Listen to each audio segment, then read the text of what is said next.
Feliz sábado, queridos hermanos y hermanas. Amén. Me siento muy bendecida por poder estar aquí en la Isla Bonita. Tengo muchos amigos de Puerto Rico. En España, cuando viví en España, me hice bastantes amigos de Puerto Rico, y ahora donde estamos en Alabama con la familia, también puertorriqueños en muchas partes del mundo. Y realmente me siento muy privilegiada y honrada de poder compartir la palabra de Dios con vosotros en esta noche. Quiero agradecer al pastor Torres y también a nuestro hermano Fabián Mostero por la invitación.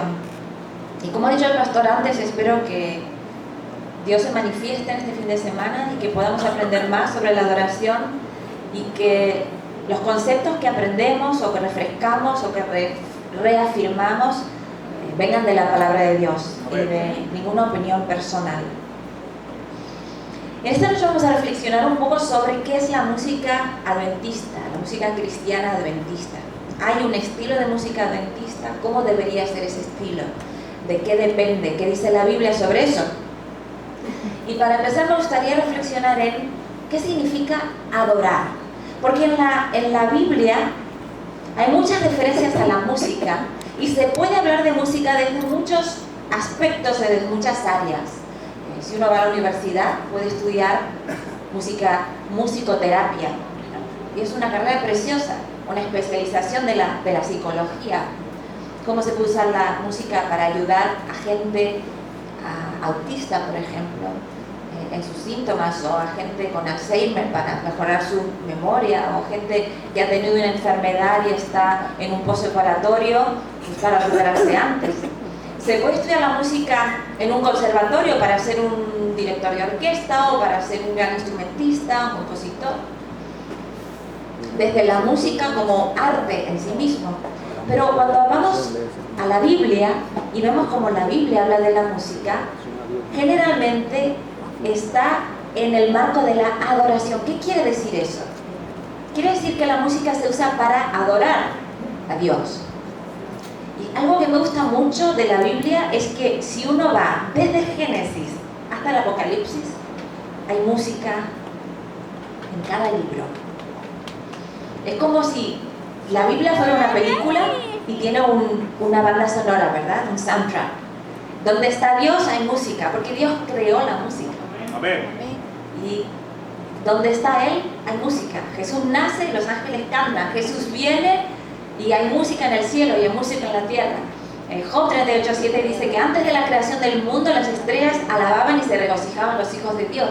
Donde está Dios hay música. Qué hermoso, ¿verdad? Amén. Y qué hermoso cuando dentro de poco tiempo estemos finalmente en nuestro hogar de verdad, y podemos hacer esa música junto con esos ángeles. Yo no sé cómo es, porque la Biblia dice que ojo no vio, ni oído oyó. Entonces es una música que se nos escapa hasta de la imaginación, ¿no? No podemos ni imaginar. Pero lo que sí sabemos es que será maravillosa porque sale de la misma presencia de Dios. Yo quiero estar ahí, yo quiero cantar. Quiero que estemos ahí todos juntos cantando. ¿Ven? Entonces, ¿qué es adorar según la Biblia? Adorar significa, el verbo en griego es proskineo, el que más se usa en el Nuevo Testamento.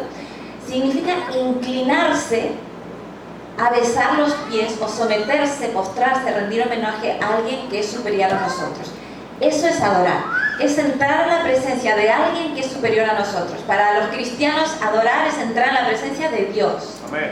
Es entrar en la presencia de nuestro Creador. Cuando tú vienes a adorar, tú te das cuenta de quién eres, porque el que está delante de ti es tu Creador, y eso hace que tú sientas que eres una criatura. Es el Rey del universo, y eso hace que tú sientas que eres un punto infinitamente pequeño en el universo, sin embargo, suficientemente hermoso como para que Dios te permita estar a su lado, porque eres su hijo, porque eres su hija. Entonces, adorar tiene que ver con la música, sí tiene que ver con la música, pero es mucho más que música. Es decir, puede ser que yo no cante, ni toque ningún instrumento, ni me guste la música, pero igual puedo adorar. ¿Amén?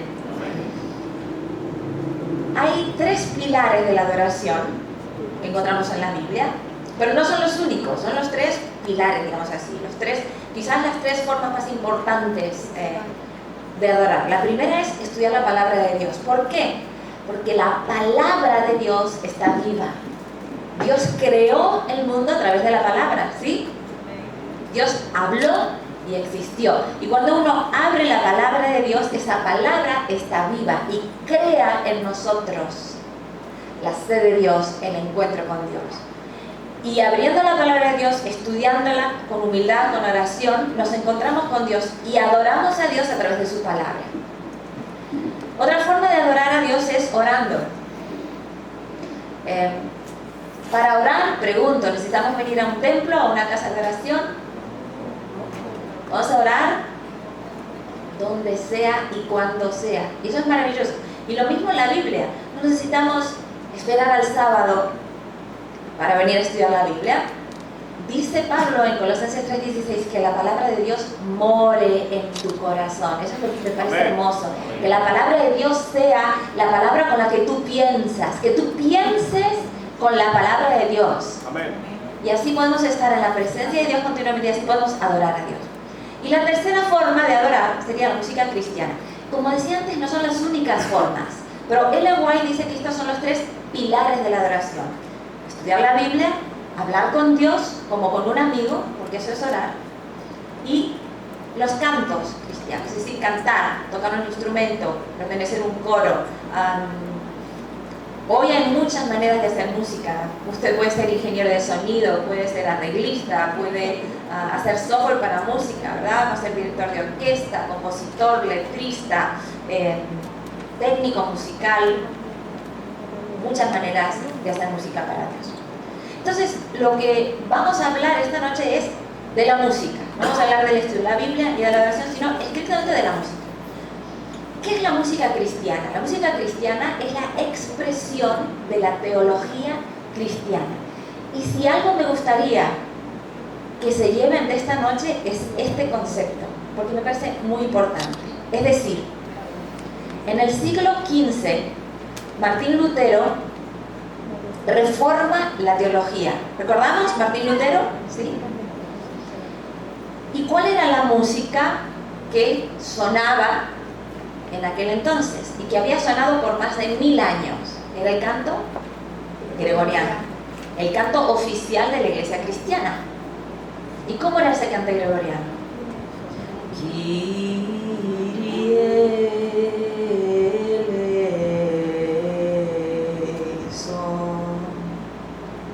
¿Qué te dice este canto del Dios al que yo estoy cantándole?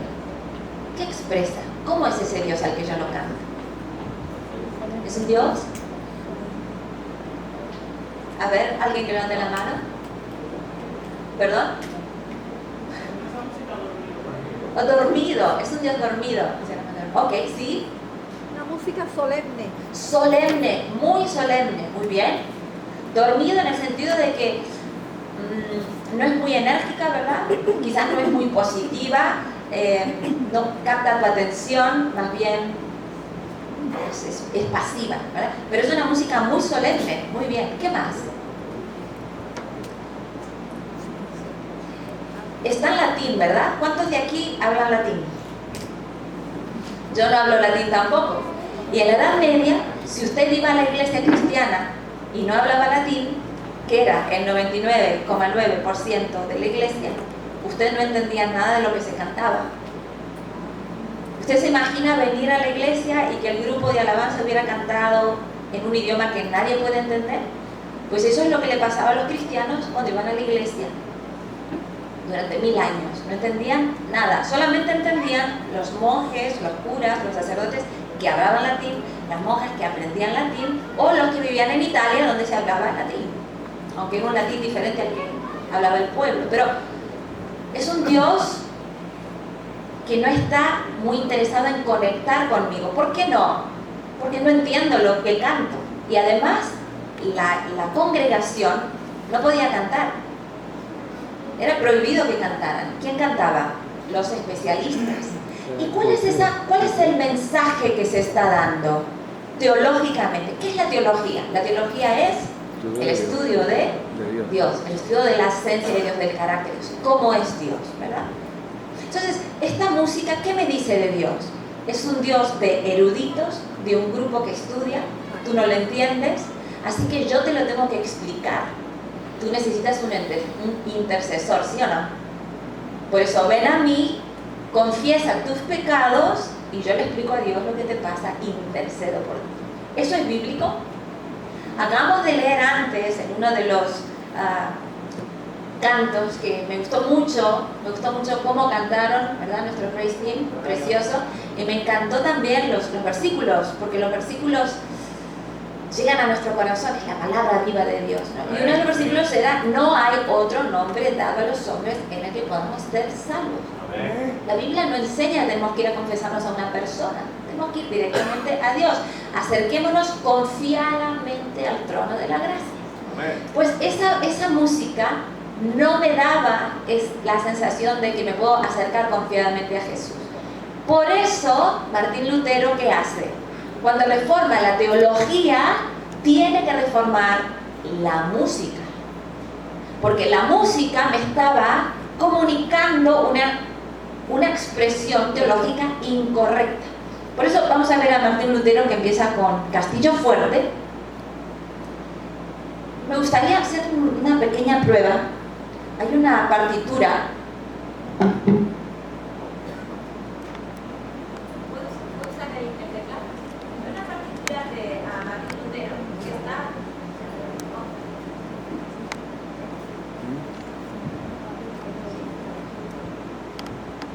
Gracias. El himno de Martín Lutero, el original, nosotros lo cantamos así.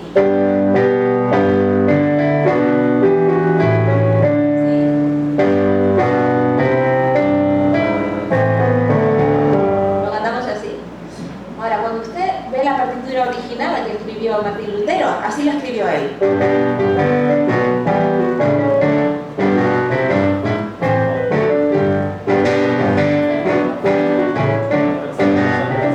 Es bastante diferente. ¿Por qué escribió Martín Lutero este himno tan sincopado, con un ritmo tan enérgico? Justamente para hacer un contraste con él.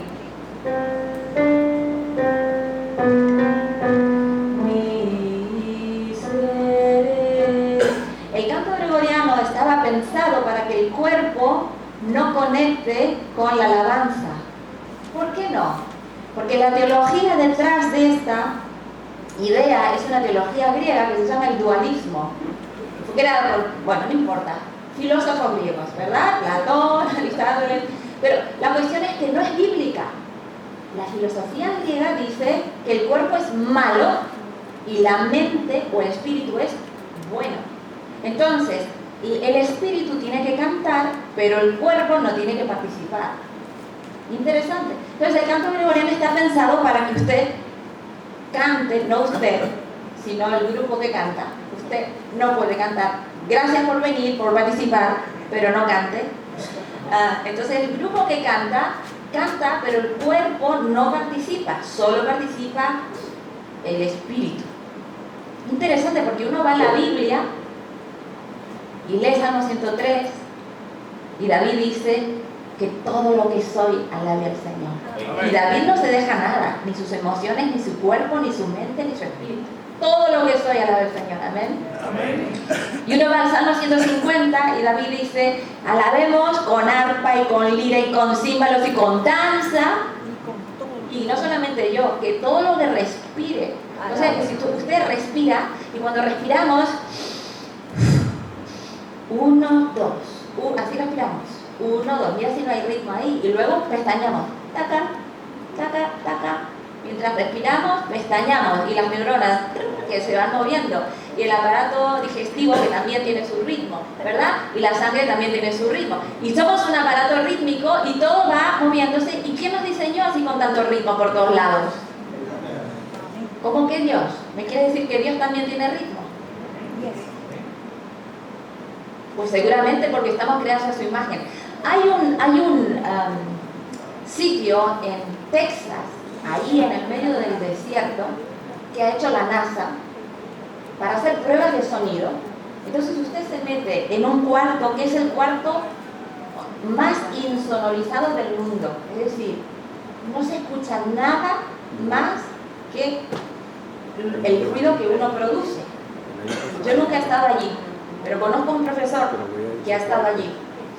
Nadie ha aguantado más de 4 minutos. Y uno solamente se escucha a sí mismo. Empieza a escuchar la tensión de la oreja que hace un sonidito, después la respiración, pero todo magnificado, ¿verdad? El estómago que nos hace ruidos también, la saliva cuando hablamos, simplemente cuando tragamos, ¿verdad? Hasta se puede escuchar cuando uno pestañea, que hace clic. Y la gente dice que después de 2 minutos eso es imposible de aguantarse, porque son muchos ruidos al mismo tiempo. Son todos los ruidos que normalmente nuestro organismo hace, pero que nosotros no somos conscientes. Nuestro oído no lo capta de una manera consciente. Pero así nos creó Dios, con ritmos corporales. Pero la iglesia cristiana, desde el siglo IV hasta el siglo XV, cambió la adoración, empezó a cambiar la adoración. La adoración bíblica de David, de Moisés, de Pablo, una adoración alegre, llena de vida, genuina, una adoración que se desvestía delante del Señor, porque David, ¿recordáis cuando lleva el arca? ¿Qué hace? No se pone su traje de rey, se pone un efod, porque dice, ¿cómo me voy a poner mi traje de rey delante del Rey de Reyes? Una adoración genuina, una adoración sincera, honesta, y empieza a cambiarse en una adoración formal, seca, rígida, muy solemne, muy reverente, pero llega un momento en que se confunde reverencia con depresión. Y esa no es una idea de Dios. Yo creo que es una idea del enemigo de Dios. Que nos confundamos para que creamos que a Dios hay que tenerle miedo. ¿Quién estaría interesado en que nosotros le tuviéramos miedo a Dios? ¿Quién estaría interesado en crear ese concepto?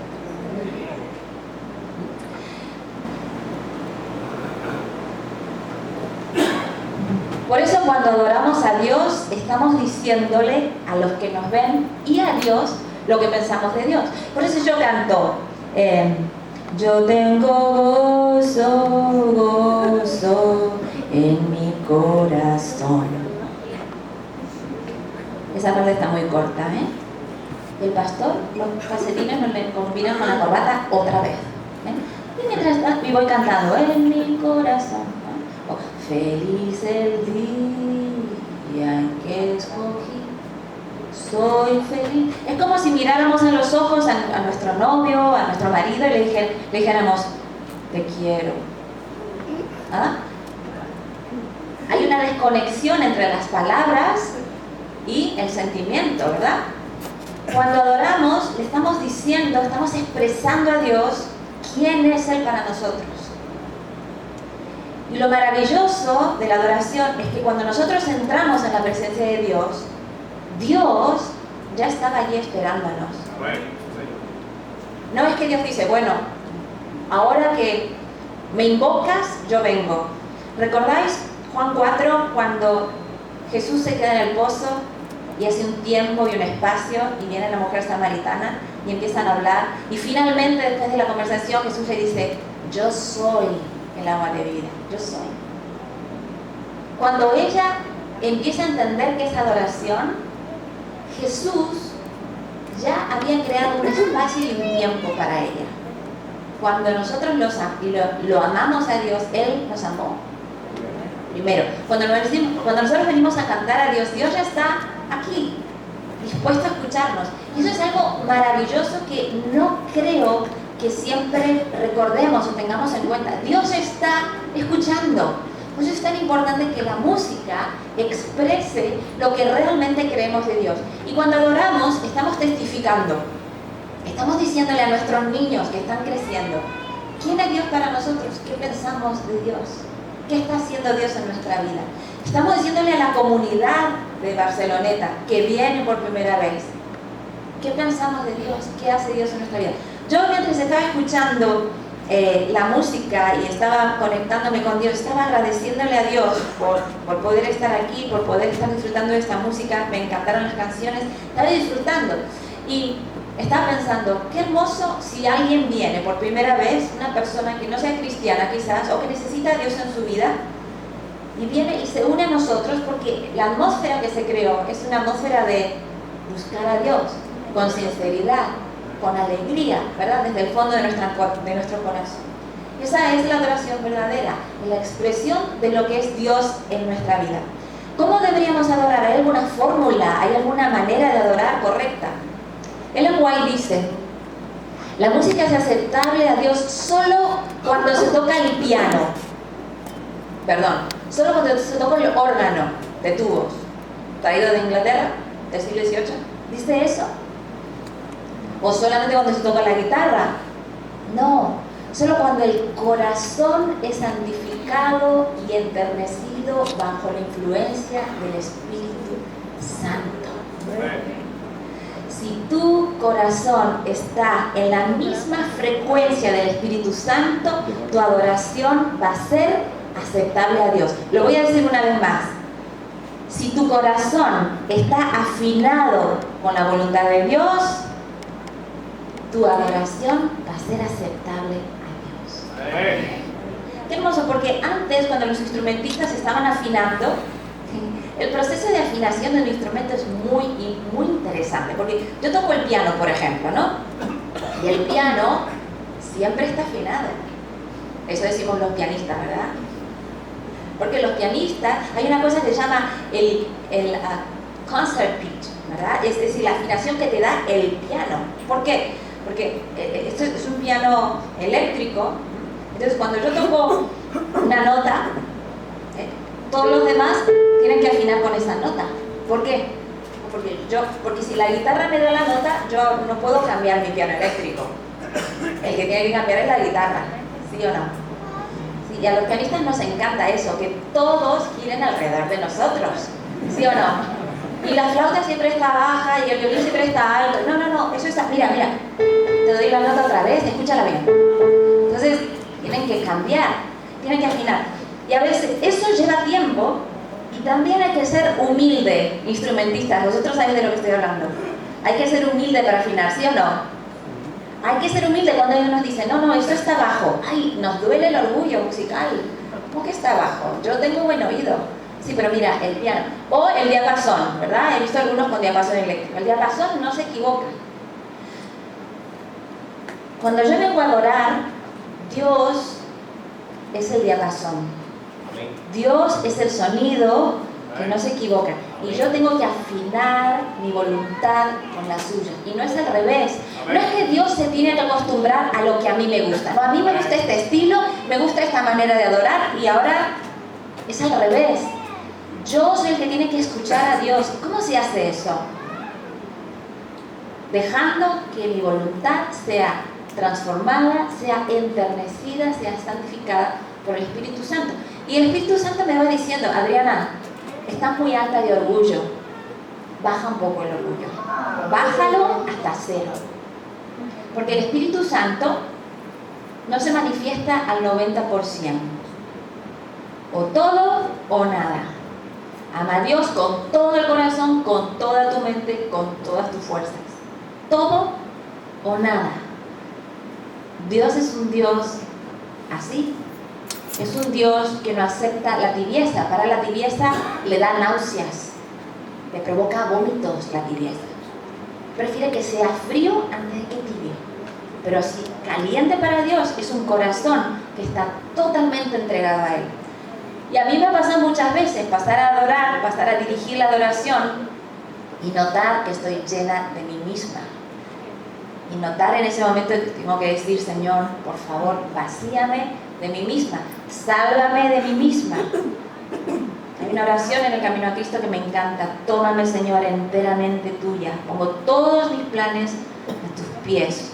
Úsame hoy en tu servicio y que tu obra sea hecha en mí, que mi obra sea hecha en ti, ¿no? Y cada vez que se me sube el orgullo, que es muy a menudo, desgraciadamente, hago esa oración, Señor, tómame enteramente tuya. Porque a los músicos nos pasa mucho esto, ¿sí o no? empezamos humildes, y esto es para la gloria de Dios, y cuando empezamos a cantar y la gente vemos que conectan con las canciones y nos miran, levantan las manos y se emocionan, decimos, uy, qué bien lo estoy haciendo, ¿eh? Y nos colgamos la medallita aquí, mira qué bien, para la gloria de Dios, pero yo me quedo con un 23%. ¿Sí o no? Es muy humano hacer eso. Pero cuando nuestro corazón es santificado y enternecido bajo la influencia del Espíritu Santo, no hay espacio para nosotros. Y eso no quiere decir que vamos a pasar aquí como, en mi pueblo, en Uruguay, decimos como oveja degollada, ¿sí? Como, ay, soy ahí castigándome, no, yo no soy nada, no soy digno.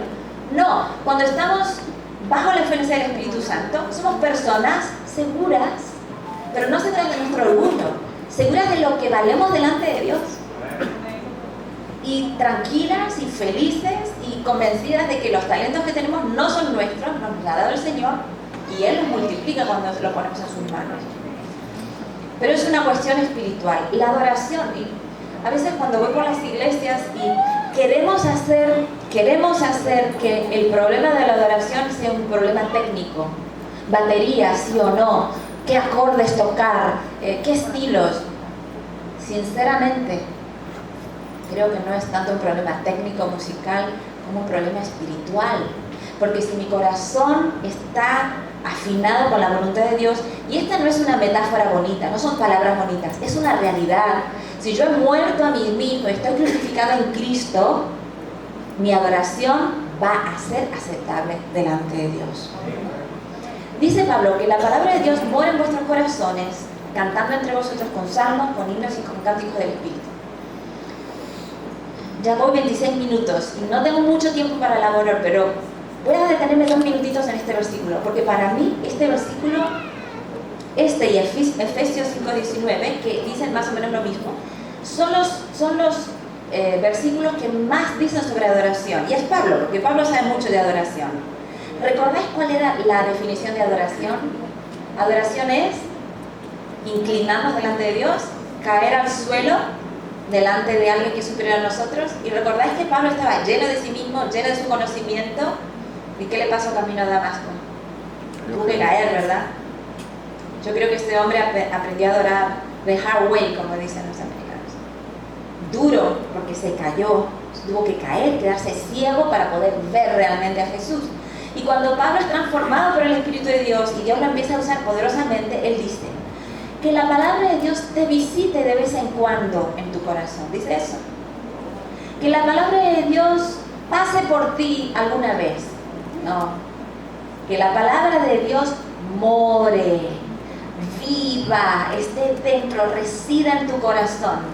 Y cuando la palabra de Dios esté dentro, entonces vas a cantar. ¿Y qué vas a cantar? Solo salmos, porque salmos era la liturgia judía, es lo que los judíos estuvieron cantando por cientos de años. ¿Dice eso Pablo? No. ¿Por qué no? Porque Pablo es llamado por Dios para ir a culturas nuevas, aparte de la judía.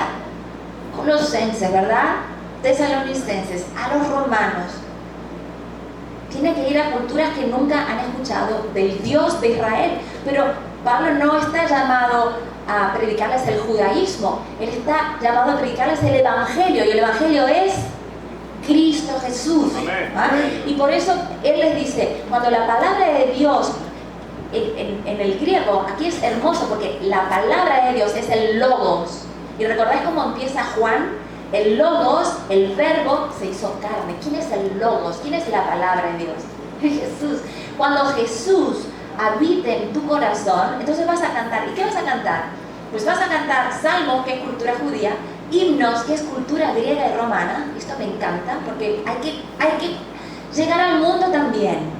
No solamente con lo que a mí me gusta que cantamos en la iglesia, hay que hacer un estudio de mercado. ¿Qué es lo que escuchan los de fuera? ¿Cómo puedo llegar a ellos? ¿Cómo puedo personalizar? Ahora, quiero hacer una pregunta. ¿Nosotros debemos adaptarnos al mundo o no? Y no me contestéis, porque yo sé que es una pregunta muy difícil, pero tenedla en la mente. ¿Tenemos que adaptarnos al mundo o no?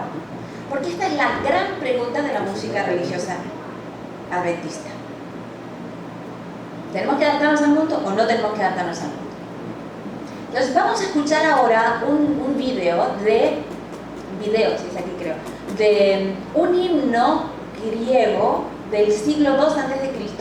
Esta es la partitura más antigua que aparece de los griegos, que está escrita sobre una piedra, este es un himno que en el tiempo de Jesús se cantaba. Así podemos tener una idea de cómo sonaba un himno que no era judío, sino que era griego, en el tiempo de Jesús. Vamos allá, vamos a escucharlo. BC, a man named Seikilos wrote this song for his departed wife and inscribed it on her gravestone in the notational system of the Greeks.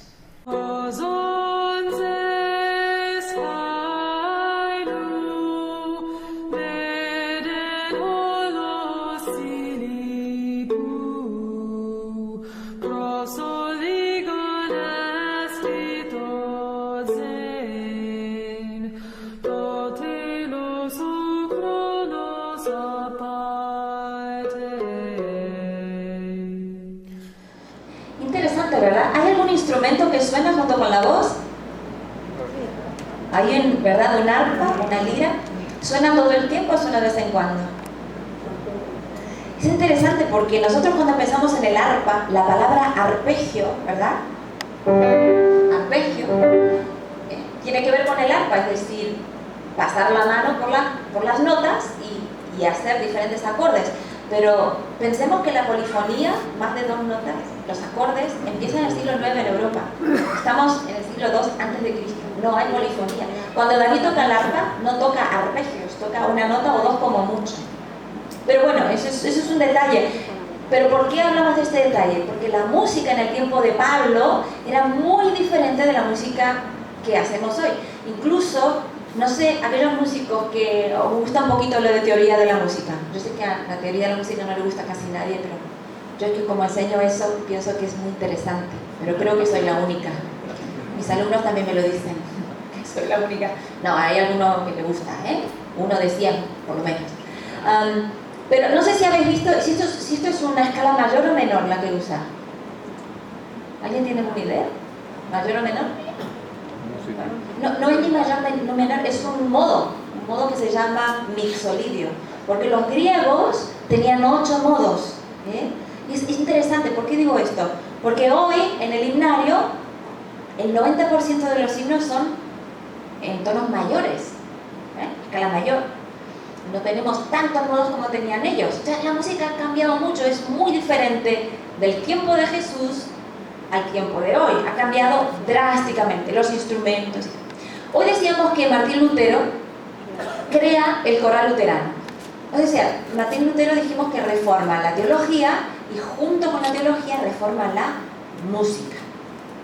Ahora, ¿por qué reforma la música? Porque dijimos que la música expresa la teología. Entonces nuestros himnos del himnario vienen de ¿quién? ¿Del tiempo de Pablo? No. ¿Del tiempo de Jesús? No. ¿Del tiempo de David? Menos todavía. Musicalmente, los himnos del himnario vienen del tiempo de Lutero, siglo XV. Finales del siglo XV, principios del XVI. Entonces, ¿qué hace Lutero? La gran revolución, porque hoy nosotros creo que a veces nos aproximamos a los himnos como si fueran algo muy viejito, ¿no? Muy anticuado, y en realidad tienen muchos años, pero en su época los himnos fueron una revolución. A Martín Lutero lo querían matar literalmente por escribir esta música, que era muy revolucionaria, ¿no? ¿Por qué era revolucionaria? Porque, para empezar, toma melodías simples, populares. Eso estaba totalmente prohibido desde el siglo IV, en el Concilio de la Odisea, prohibieron las melodías populares.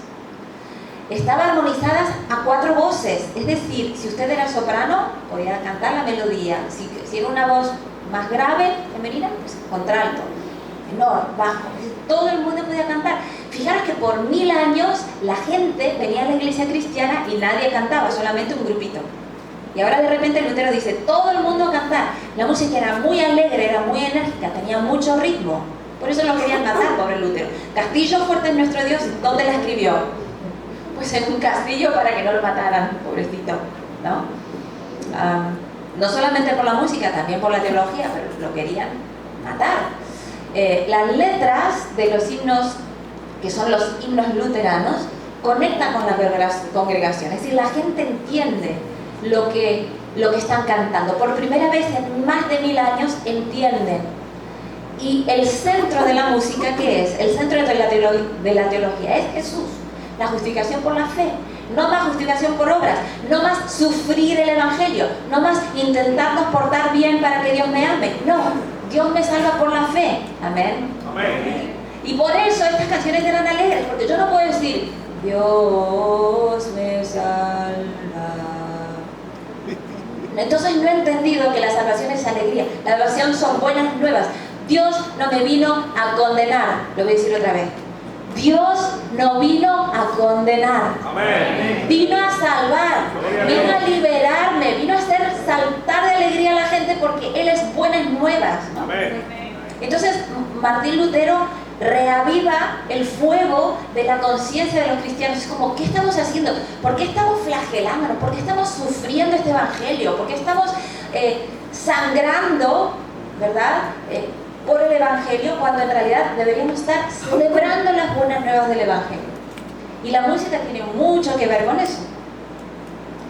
Este es el himno que os mostraba antes de Martín Lutero. Para aquellos que os interesa lo de la música, todavía no se usaban las notas como hoy, pero a manera de curiosidad, esto sería lo que llamamos hoy una negra o quarter note, esto sería una blanca, ¿verdad? Entonces sería pam pam pam pam pam pam pam pam pam pam pam pam pam pam pam, lleno de síncopa, como decíamos antes. Muy alegre, muy rítmico, muy enérgico, para decir Dios salva, Dios es mi castillo, Dios está de nuestro lado, Dios no está en contra nuestro, Dios está de nuestro lado. Es un mensaje alegre. Y el centro de los himnos de Lutero es este versículo: porque por gracia habéis sido salvos por medio de la fe, y esto no proviene de vosotros, pues es don de Dios, no a base de obras, para que nadie se gloríe. Este es el centro. Bien, me quedan 10 minutos, así que voy a intentar terminar, ir redondeando. Esta foto la he traído porque me parece interesante entender que hemos hecho un pequeño recorrido por la historia. Primero, en la Biblia, David, la alegría de la salvación, la alegría de la adoración. El primer canto en la Biblia, Éxodo 15. ¿Qué pasa en Éxodo 15? Pues el Mar Rojo, el cruce del Mar Rojo. Entonces el pueblo, el primer canto, ¿cuál es el primer canto? Es el canto de Dios es nuestra victoria, Dios nos ha dado la salvación, un canto de alegría. María, ¿qué hace? Miriam, la hermana de Moisés, se pone a danzar y a tocar el pandero con todas las mujeres de Israel. Eso fue una alegría total. Entonces Moisés y los hombres siguen a las mujeres y se ponen a cantar. Imagínate el primer canto. Fue una fiesta total, ¿no? Porque Dios es fiesta.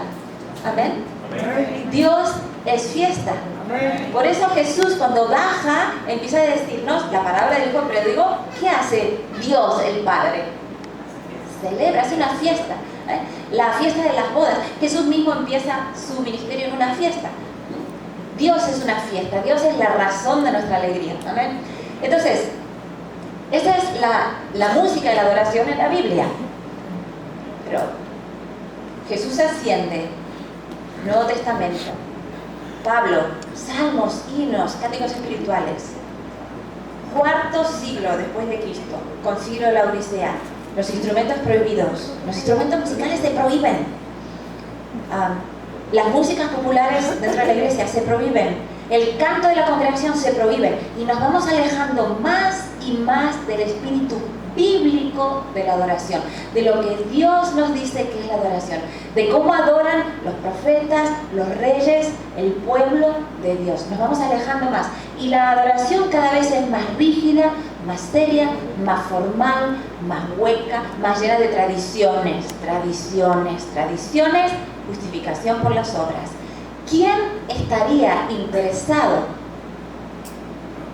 en desplazar a Jesús del centro de la adoración y llenar el centro de la adoración de tradiciones? ¿A qué suena eso? ¿Nos suena a una estrategia de fariseo?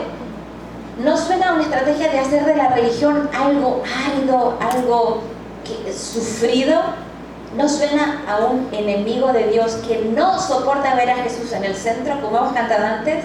Jesús, sé el centro de mi vida, sé el centro de la iglesia, sé el centro de todo porque tú eres el centro. Entonces Jesús empieza a ser desplazado del centro. Y no, hacemos las cosas así porque siempre las hemos hecho así. Y esto lo cantamos porque lo hemos cantado así por 1000 años.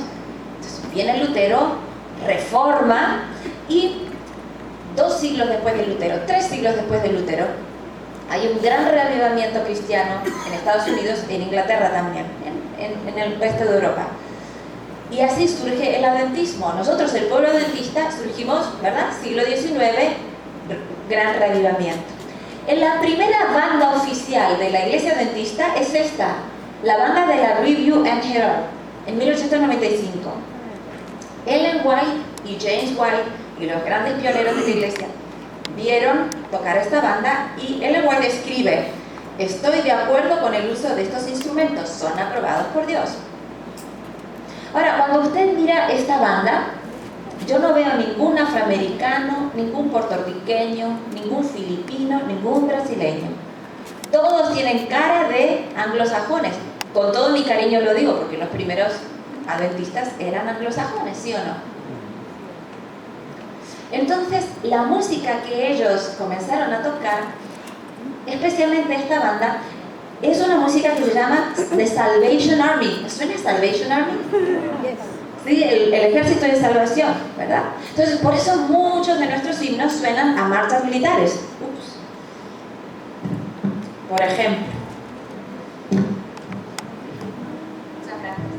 Por ejemplo, pasa que los himnos no tienen un acompañamiento, ¿verdad?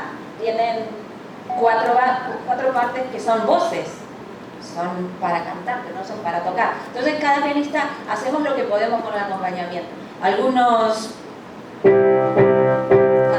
tocamos lo que está en el himnario. Eso está en el himnario. Pero si tú le pones un poco más de vida al acompañamiento, intentas que refleje el espíritu del himno. El espíritu original de este himno sería algo así como...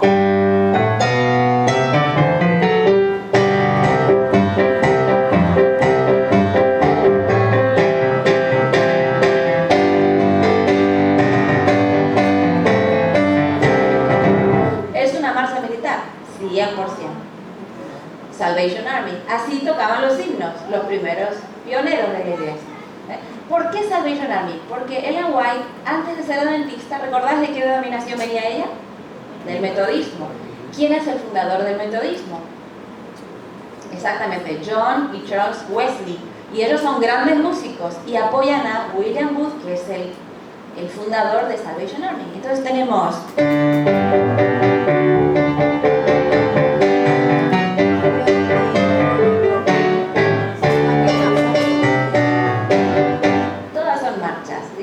Como 50% del primer himnario adventista, marchas, Salvation Army. Y a la gente le encantaban las marchas.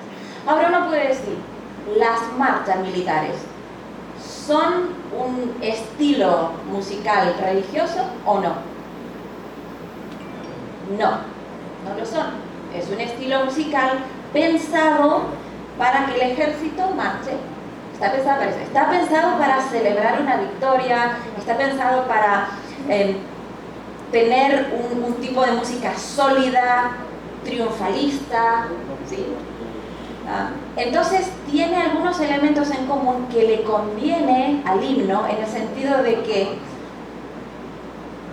cuando yo quiero enseñar una verdad sólida, victoriosa, ¿sí? Entonces hay ciertos elementos que tienen en común la marcha militar y el himno luterano. Por lo tanto, el himno luterano y la marcha militar se dan la mano, y el himno luterano bautiza el estilo musical de la marcha militar.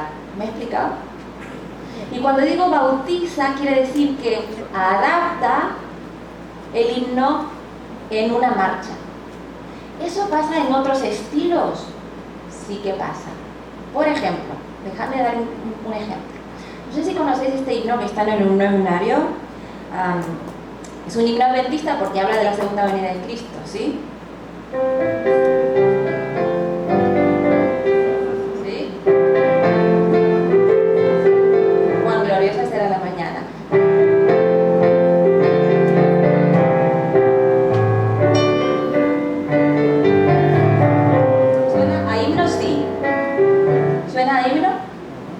Es un himno. ¿Sí? No os veo muy convencidos. ¿Sí? Es un himno. ¿Por qué es un himno? Porque tiene una letra que habla de la segunda venida de Cristo, es un himno adventista, y la música acompaña a la letra. Ahora, si usted va a tocar el piano, va a acompañar ese himno y lo toca así.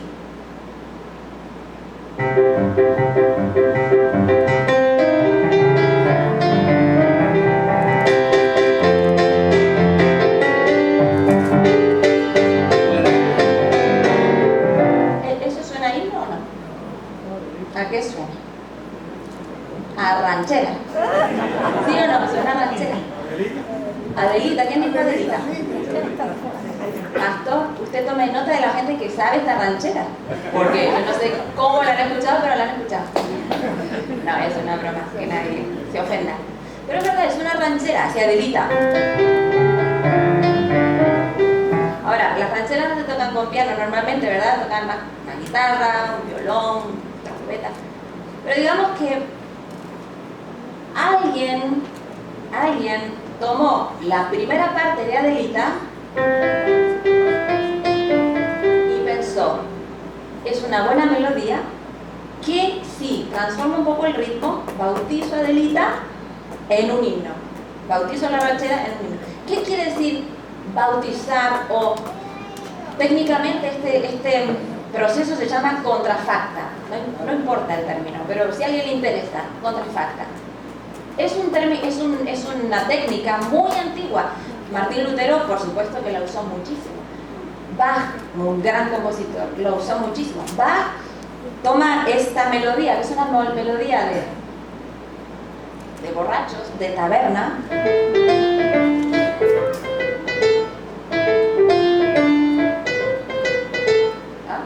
y hace un coral que habla de el rostro del Señor Jesús, que está en nuestro himno, se llama O Rostro Ensangrentado, uno de los himnos más hermosos.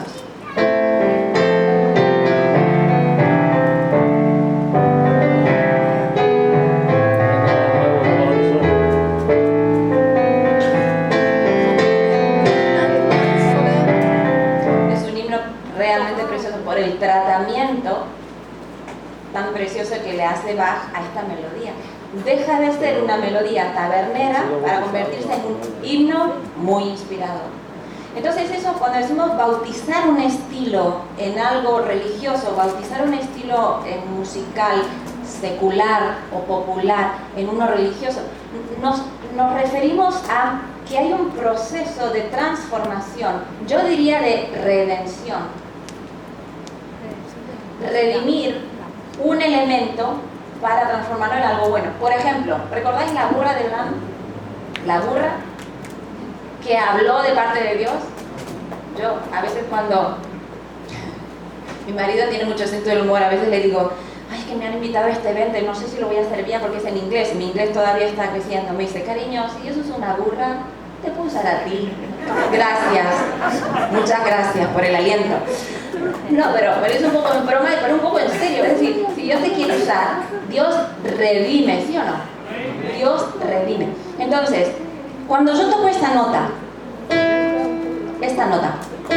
¿es una nota cristiana o es una nota secular? ¿Es una nota adventista o es una nota del mundo? Pregunto. ¿Hay notas cristianas y notas populares? En realidad no hay. Las notas son como las palabras. No tenemos un diccionario de palabras cristianas y palabras no cristianas. ¿Sí o no? ¿Tenemos un diccionario? No, ¿verdad?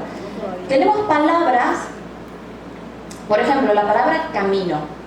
La palabra camino es una palabra cristiana o secular.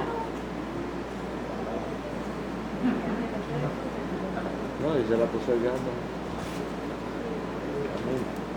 ¿Hay algún voluntario? Si yo digo, vete por ese camino y no vuelvas a mi casa nunca más. Camino, ¿sería una palabra cristiana? El contexto no es un contexto muy cristiano, parece muy ofensivo, ¿verdad? Decirlo eso a alguien. Pero si yo leo en Juan 14, Jesús dijo, yo soy el camino, la verdad y la vida. Camino es una palabra usada por Jesús para definirse a sí mismo. Entonces, ¿sería una palabra cristiana? Es una palabra, no es cristiana ni no cristiana, pero el contexto, el uso, cómo se asocia, qué viene antes y después de esa palabra, va a hacer una diferencia. Entonces, si yo tomo esta nota y la toco aquí abajo y la repito mucho, me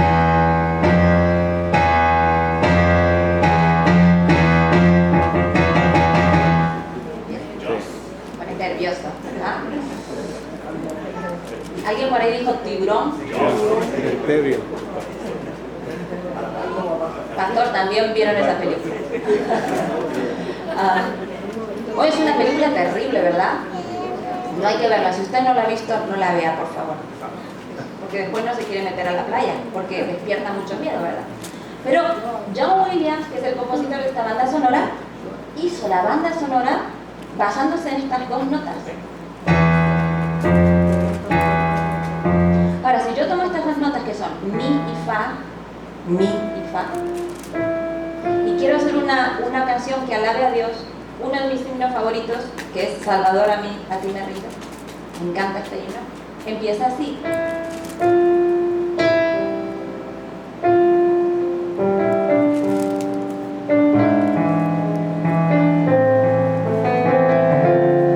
Es un hermoso himno, ¿verdad? Salvador.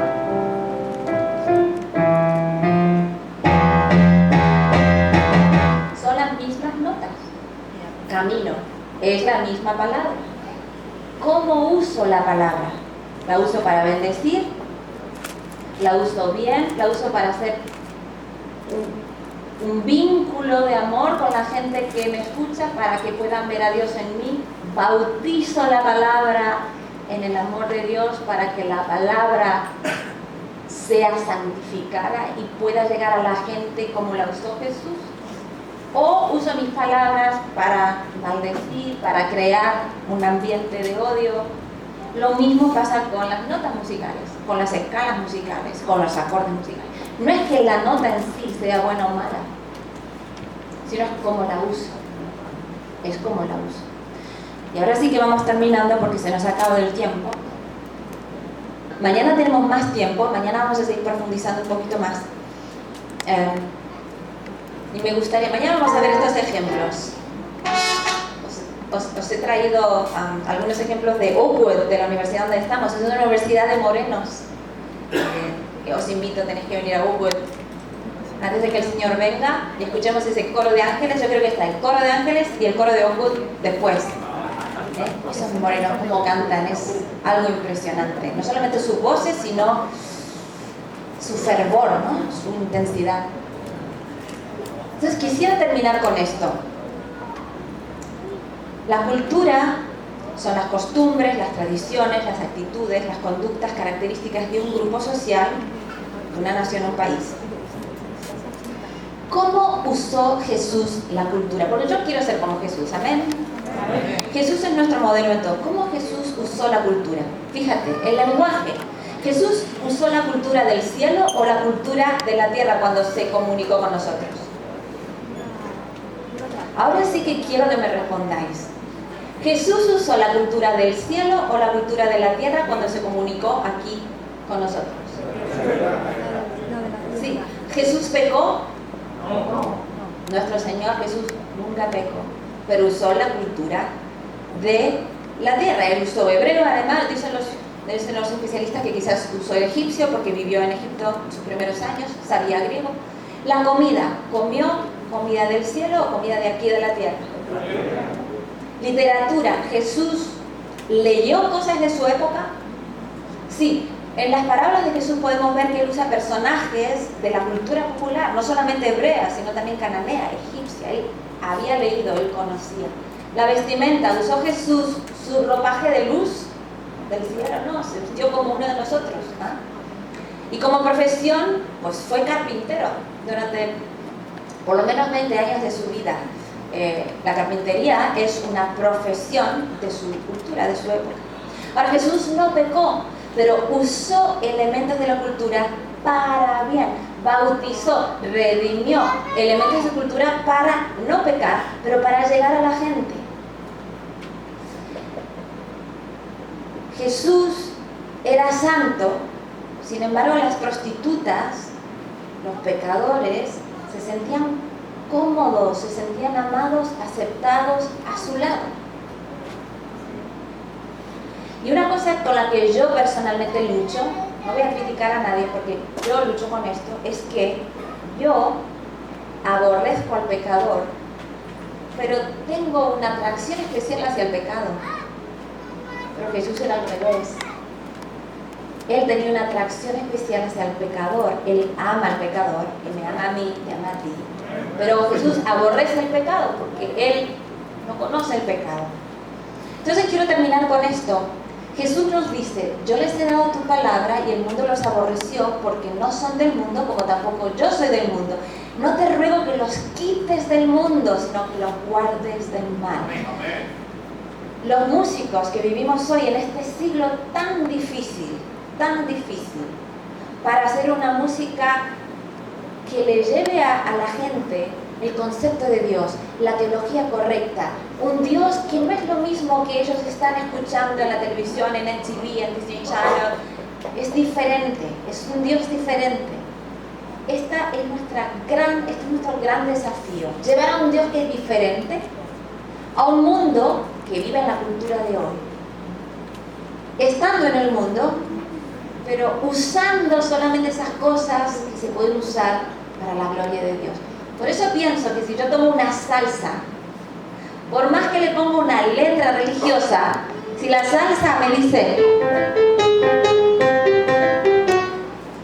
la salsa es la salsa, ¿sabes qué te puedo decir? La puedo bautizar 10.000 veces y la salsa no ha sido hecha para adorar, ha sido hecha para bailar. Entonces, cuando yo tomo elementos de la cultura, yo tengo que filtrar, elegir, discernir, usar los elementos para la gloria de Dios. Nuestros pioneros dijeron, podemos usar las marchas militares haciendo algunos cambios. Nuestros hermanos mexicanos, podemos usar algunos elementos de la ranchera haciendo algunos cambios, pero podemos hacer música contemporánea. Mañana vamos a seguir hablando de esto. Y me gustaría, queridos hermanos y hermanas, que nadie se quede confundido. Yo sé que hemos dicho muchas cosas en poco tiempo. Que nadie se quede confundido. No estamos intentando decir que todo vale. No. La Biblia dice, todo me es lícito, no todo me conviene. Todo me es lícito. Yo puedo hacer todo, pero no todo edifica a la iglesia. Y la música tiene que edificar, y tiene que convenir, y tiene que comunicar la palabra de Dios y el carácter de Dios. Así que mañana vamos a seguir hablando más de cómo con los pies en la tierra, hoy, aquí, en 2016, podemos seguir haciendo música contemporánea, pero santa. Contemporánea, pero que hable de un Dios que no cambia. Amén. Que Dios os cuide, os bendiga esta noche y que sigamos orando para que mañana el Espíritu Santo nos siga hablando y podamos seguir aprendiendo de Él. Vamos a cantar entonces el himno tema. Pedimos a los músicos, a nuestros levitas contemporáneos, amén, que pasen aquí adelante, y también le vamos a pedir a la congregación que se ponga de pie. Vamos a prepararnos para entonces cantar nuestro himno tema en espíritu y en verdad.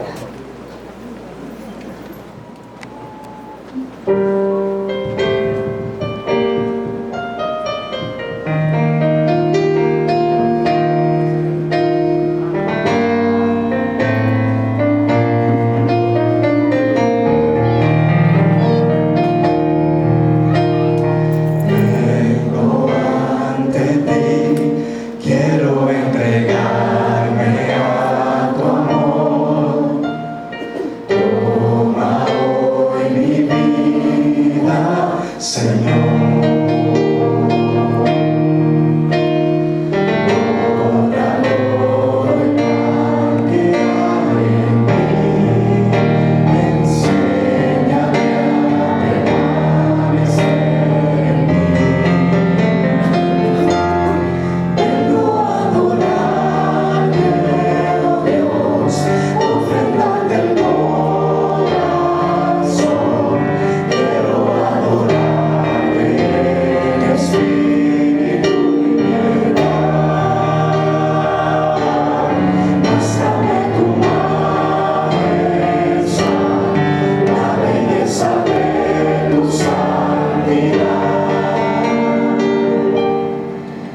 que seas tú mi canción, Jesús,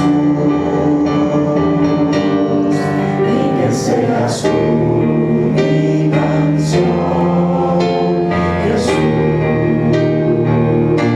Quiero adorarte, oh Dios, ofrendarte el corazón. Quiero adorarte, Espíritu y verdad. Muéstrame tu majestad, la belleza de tu santidad, y que seas tú mi canción, Jesús, y que seas tú mi canción, Jesús.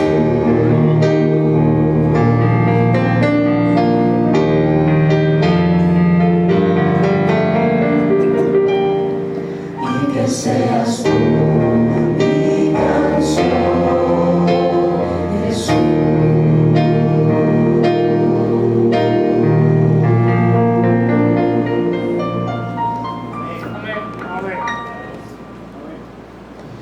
Muy bien, así como estamos, vamos a pedirle a la doctora Adriana Pereira que tenga la oración.